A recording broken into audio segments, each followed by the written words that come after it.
बदहाली होगी अवाम की, मैं मान लेता हूं आपकी बात, बदहाली होगी सिंध में, बदहाली होगी पंजाब में, बस यहाँ लेकिन अवाम इतने बदहाल नहीं है या अवाम इतने मुतहरिक नहीं है आइन के लिए, दस्तूर के लिए, इमरान खान तहरीक इंसाफ के लिए। लेट प्रॉब्लम से मुराद ये कि उनको कोई उसका वो नहीं है, ये नहीं कि प्रॉब्लम वैसे नहीं है, वैसे तो है बेचारों को। सर जी नहीं आप ये मुझे जुबैर साहब, सिंध का थोड़ा आप बता सकते हैं अगर आप बताना चाहें। आज तो बिलावल साहब ने तो रिकॉर्ड तोड़ दिया कि पता नहीं क्या कर दिया उन्होंने सिंध में 17 साल की हुकूमत के अंदर। आप बता सकते हैं सिंध में हो क्या रहा है, लेकिन रिगार्डलेस ऑफ दैट यार सिस्टम चल रहा है मेरे भाई। अच्छा, आप खुद कामरान हर दफा आप अपने बयानी का खुद कॉन्ट्रडिक्शन करते हैं माशाल्लाह। एक तरफ आप ये इतनी आपने तमहीद बांधी और सही बांधी कि सिंध में कितनी बुरी हालत है, आपने ही बताया ना अभी जी हमें, और बिल्कुल सही बताया। और फिर कहते हैं अवाम को कोई प्रॉब्लम नहीं है। अगर आप इतने, ये क्या कहना चाहिए, एरोगेंस है कि जी अवाम को स्कूल नहीं मुयसर, अवाम को आपने बताया कि साफ पीने का पानी नहीं मुयसर नहीं है, आपने सब बताया कि अवाम का ना रोटी है, ना कपड़ा है, ना मकान है, आपने बताया जी अल्हम्दुलिल्लाह। और आप कह रहे हैं अवाम को तो कोई मसला ही नहीं, सड़कों पे होते हैं। अगर ये अवाम के मसले नहीं है, ईरान में जिस तरह महंगाई के खिलाफ लाखों लोग आ गए, अवाम सड़कों पे होते सर। ये कह रहा हूं, लेट प्रॉब्लम से मुराद ये कि उनको कोई उसका वो नहीं है, ये नहीं कि प्रॉब्लम वैसे नहीं है, वैसे तो है बेचारों को। सर जी नहीं मुझे अब नहीं, हाँ, तो पहले तो आपने ये मान लिया ना, पहले तो ये let's agree on this thing, there are two different things that we talk about and we confuse the whole thing. Problems हैं अवाम को, और ये प्रॉब्लम का उसकी एक्नॉलेजमेंट एहसन इकबाल साहब का आज आर्टिकल पढ़ लें और कल की स्पीच उठा के पढ़ लें इसाक डार साहब की। इनसे तो दो बड़े नहीं है ना, इनसे दो बड़े नहीं है ना। वो क्या कह रहे हैं? तो कोई और ही बड़े हैं, इसाक डार साहब क्या कह रहे हैं? बड़े। पहले मेरी बात सुन लें सर, पहले मेरी बात सुन लें, पहले मेरी बात सुन लें। वो वही बात कर रहे हैं जो जिस पर आप हमें सुनाते रहे हैं।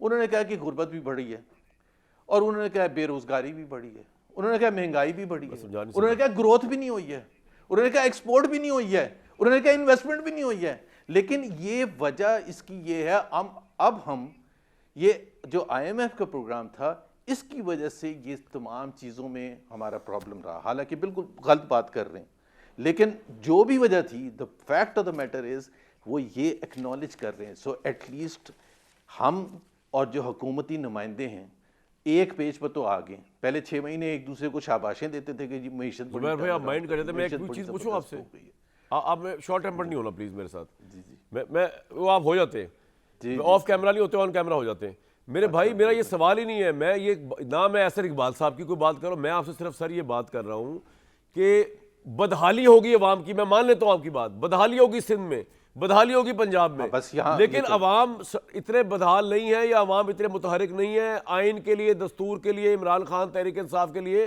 कि बाहर निकले।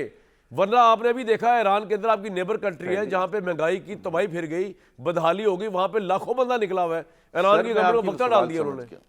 मैं ये कह रहा हूं आपसे, तहफ़्फ़ुज़ आइन के लिए कोई नहीं निकल रहा बाहर। मैं आपकी बात समझ, जी शुक्र है सर, 10 मिनट लगे आपकी बात समझ क्यों सर। तो एटलीस्ट हमें इस चीज़ पर तो आप मान गए ना कि अवाम, मैंने जब इसाक डार का रेफरेंस दिया, आप उनको तो नहीं झुटला सकते, तो एहसन इकबाल का रेफरेंस दिया, आप उनको नहीं झुटला सकते, तो आपने ये तो मान लिया। और एक और बात वैसे मैं बता दूं, ये मेरे लिए सरद नहीं है, आप बोले आपके लिए है, मेरे लिए नहीं है। 2.6% पहले 2.6% पॉपुलेशन ग्रोथ है, उन्होंने कहा मोहम्मद औरंगजेब ने और इसाक डार ने। तो अगर आपकी तरक्की की शरह उससे कम है तो नेगेटिव ग्रोथ है, अवाम बदहाली की तरफ जा रहे हैं। जुबैर भाई मैं ये कह रहा हूं,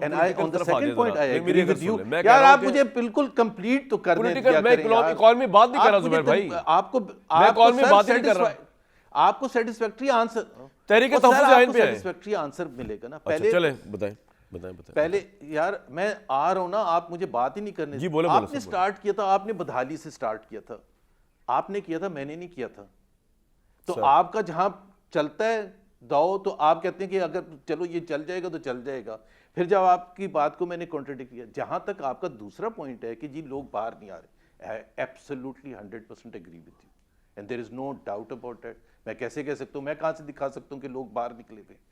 तो आपकी वो वाली बात बिल्कुल सही है, लेकिन ये वाली बात जो है, लोग बदहाल हैं और ज़्यादा से ज़्यादा बदहाल। और इस रजीम के तहत जब से ये आए अप्रैल 2022 में, तबाही आ चुकी है लोगों की। सिर्फ मेरा ये मुद्दा ये है, वो दूसरा तो मैं आपसे कैसे, मैं बहस क्या कर सकूँ, मैं तो नहीं कर सकता कि जी लोग बाहर नहीं आ रहे हैं बस। तो फिर इसका मतलब ये 8 फरवरी को भी फ्लॉप शो होगा। तो मैं कह रहा हूँ दे दिला के, जिस तरह राणा साहब भी कहते हैं प्राइम मिनिस्टर से बात कर ले, नए ऑपोजिशन लीडर आ रहे हैं चकजई साहब, आज नहीं तो कल उनका ऐलान हो जाएगा। सर बात खत्म करें, मामला खत्म करें, क्या ख्याल है? ये तो लंबी तहरीकों में, ना तहरीक में जानना, क्या खत्म करें? नहीं, नो, एक सेकंड, राइट को राइट कहते रहेंगे और रॉन्ग को रॉन्ग कहते रहेंगे। अच्छा, इससे कोई कतई नजर के लोग बाहर निकले नहीं। एक भाई, अगर किसी के घर में खाने पीने के लिए पैसा नहीं है, कुछ भी नहीं है, तो मैं उसको राइट कैसे कहूंगा? मैं तो कहूंगा ना लोग, और ये भी रेज करूंगा कि क्यों नहीं है, ये भी डिमांड करूंगा उनसे जो हुक्मरान है। ये तो डिमांड करना जरूरी है ना। ये कहना कि जी आप बातचीत करके खत्म कर दे, ये तो आप अशराफिया की बात करते हैं। आप ये कहते हैं अशराफिया भी तो चुप करके बैठी हुई है। बिल्कुल चुप करके बैठी है, उनका क्या कंसर्न है? कंसर्न जिसका है वही आवाज उठाएगा ना। उनके लिए जो महकूम हैं, जो जिनको वो चीजें नहीं मिल रही हैं, तो उसमें तो बिल्कुल, और बिल्कुल आइन की धज्जियां उड़ाई हैं, बिल्कुल इलेक्शन उन्होंने लूटा है अवाम को धोखा दे के।